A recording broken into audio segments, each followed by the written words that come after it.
So Let's get it.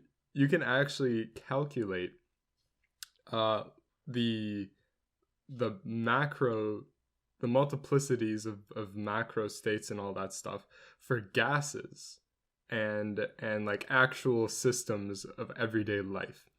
Now, because thermodynamics, also referred to statistical mechanics, deals with very very large numbers, and when we talk about, let's say, a cubic meter of air, you can't actually say anything about an individual particle of air and Mm-hmm. actually say, okay, this particle is moving at this speed, this particle is moving at, you can't. You have to really generalize and say, on average, you know, the average velocity that we can find any one of these particles in is x or whatever, and this is based on like the temperature, the pressure, and all that stuff. There are complicated formulas. If I were to just say it to you out loud right now, it wouldn't make any sense. Um, but if you actually go through the mathematics of it all, there are actually surprisingly quite concise equations that you can just plug in values that you know about the system, like temperature, like volume, like pressure, and all these things that you can actually calculate on a macro scale. Mm-hmm. For example, if I have a box, once again, of air, I can easily calculate the pressure. Oftentimes it's just going to be 1 atmospheric pressure. uh, is that what it's called? Yeah, one One atmosphere technically. You one don't one have, yeah, one atmosphere. atmosphere. And volume, obviously it's a box, you can just do side length cubed, Mm-hmm. whatever. You Mm-hmm. can just calculate these easy values to calculate. Also temperature. And these are the macro states. These are all the Yeah. macro states. And this will be a macro state. You plug that into the formula and it will actually give you the entropy, because once again the entropy is directly related to the multiplicity. And Mm-hmm. so if if you play around with like the multiplicity of a system, you plug that into the equation for the entropy, you simplify it as much as you can, and you will have like relatively an easy time calculating these entropies of systems. Mm-hmm. And what does that tell you about the real world? Well, we're interested in thermodynamics. So how systems interact thermally with other Mm-hmm. systems. And so what happens, naturally, how do you describe heat flow using entropy? Well, first of all, you start with the second law that Oh. says that the entropy of a system tends to increase.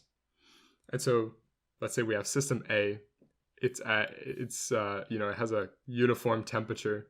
It is at maximum entropy already on its own. And we have a system B, which has a higher temperature than system A, and it's in thermal equilibrium with all of its constituents. And then we put them into thermal contact, meaning that they can exchange energy.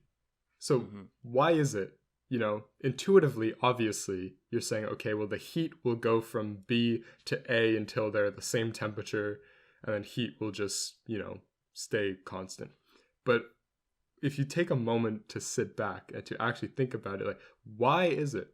Why can't the cold system make the hot system even hotter and the cold system even colder, so that why does heat have to flow one way? Do you have an answer for that, Ray? I am stumped. I'm not sure I Exactly. have an answer to that at the back of my head, but I think there is an answer to that for sure. Like why? Is Because there? I don't know if there's an because answer to that. I think it's like it works out nicely. I think you can make the argument that if it didn't work that way, then the universe would not really function so well.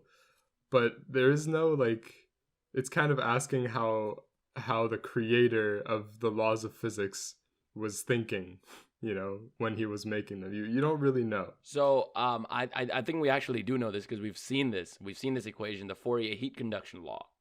And that law basically loosely states that that heat travels to the largest heat travels from the largest temperature to the Okay. lowest. But okay, there's a difference between somebody making an observation, right? And I saying, guess. okay, heat flows from hot to cold. But also, like, there's a difference between saying that and explaining why that is. Like, why does it automatically say, hot goes to cold? Hmm. Mathematically, it works out due to the second law of thermodynamics, because it just so happens that if you have a cold system and a hot system, you can actually explain spontaneous heat flow from the cold to the hot, causing locally, I guess I should explain first that the more energy you have, the more entropy you have, or I guess it's related to temperature. The hotter you are, the more entropy you have. Mm-hmm.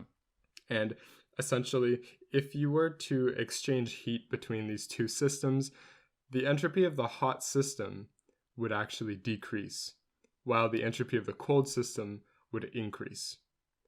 The issue, or I guess there's not really an issue here, but it's kind of misleading because you might think, oh, I thought you said the entropy only increases.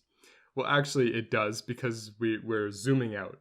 We're looking at both systems together in one as a single system. And so the entropy of the hot system is going to decrease less than the entropy of the cold system is increasing.